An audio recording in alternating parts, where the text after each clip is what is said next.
Hello there, everybody. Isaac here. Thank you for joining me for part two in my series of knives with a story. This knife here has got some stories to tell. This is the Buck Model 110 Folding Hunter. This knife was introduced around 1964 by the Buck Company, designed by Al Buck, and became a smash hit for good reason.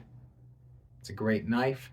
It was innovative in its time with that nice lock back, very sturdy, and nice blade size there with 3 3/4 inch length.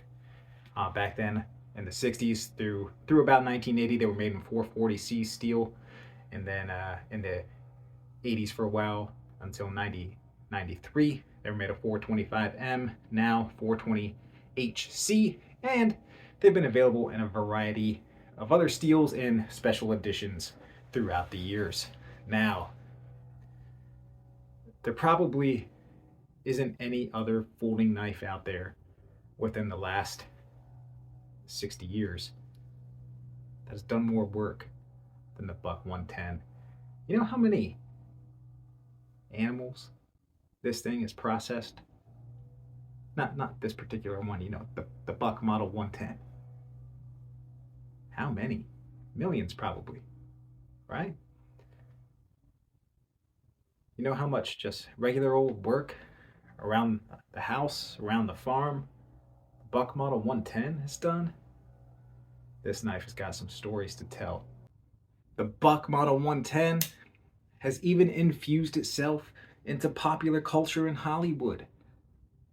If you're a bit older than me, you probably watched Dukes of Hazzard and saw the Duke brothers with something like this on their belts, the Buck 110, because in the early 1980s, man, this was the knife to get. You can see this in many other films as well, from horror like Sleepaway Camp Part 2 to newer things like, wow, it's a little brother, the 112 you see, but in Yellowstone, you can see this knife. Kevin Costner carries the little brother to this, the Model 112. But there's a scene, I think it's in the first season, where the guys are out fishing, and you can definitely see a few whip out their Buck knife, process some fish.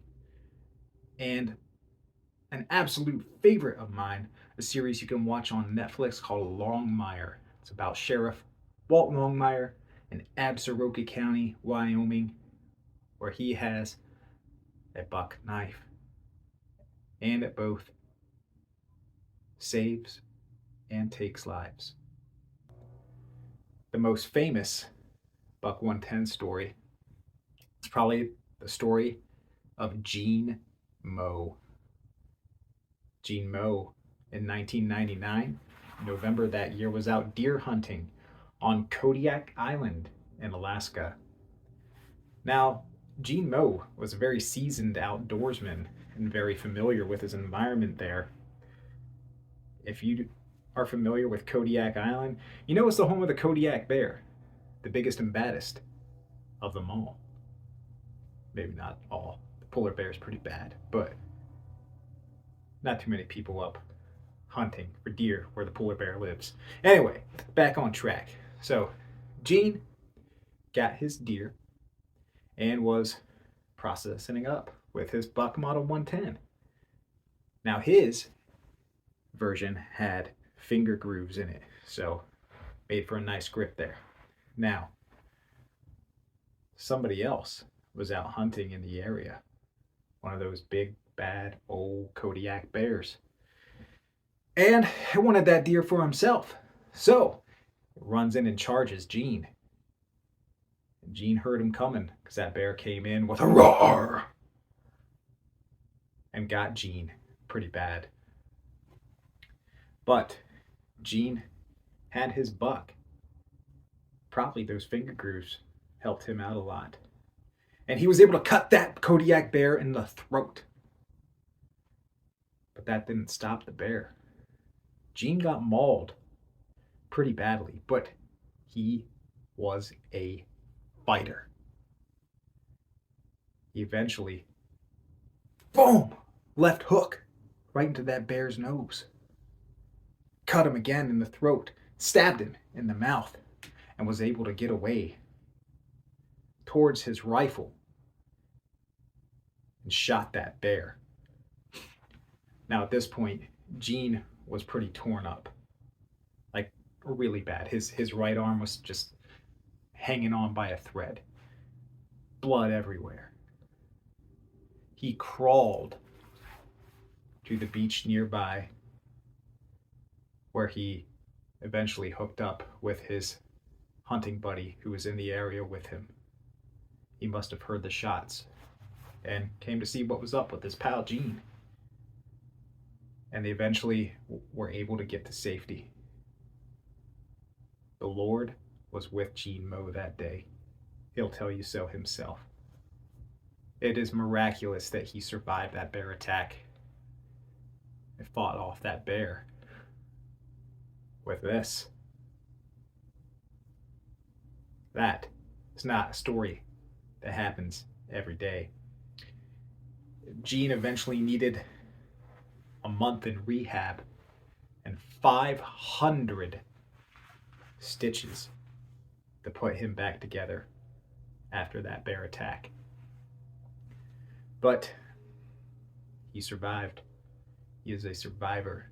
Gene was not a young man during that excursion. I believe he was 69 years old.